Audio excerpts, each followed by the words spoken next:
Dans son livre Cette rage dans mon cœur, Rachel Keke, députée de la France Insoumise, raconte son parcours.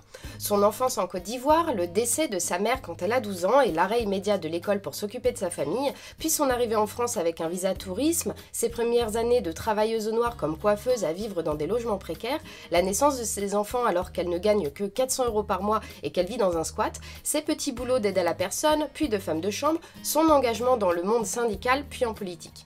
Durant tout ce parcours, on voit une femme qui veut toujours plus et qui considère que la France lui doit tout.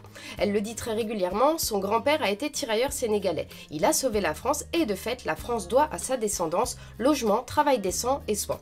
Cette détermination à obtenir ce qu'elle pense mériter par héritage vient également des paroles qu'elle a entendues très régulièrement de sa famille ivoirienne, je cite « Rachel, n'oublie pas que tu es chez toi en France, tu n'as pas besoin de demander l'autorisation, ton grand-père a combattu, si aujourd'hui la France est libre, c'est grâce à qui ?» Au travers de son récit et de son parcours, on découvre donc les difficultés qu'elle a traversées et les courages qu'il lui a fallu. Et on peut également se faire une idée sur les motivations et la mentalité de certains immigrés, ainsi que sur leur vision de la France. En tout cas, son parcours reste exceptionnel et peut inspirer bon nombre de personnes, qu'ils soient issus de l'immigration ou non. Comme elle le dit lorsqu'on lui propose d'être candidate aux élections législatives, elle, femme de chambre avec son accent et son niveau CM2, comment pourrait-elle siéger à l'Assemblée nationale avec ceux qui ont fait Bac+15 ?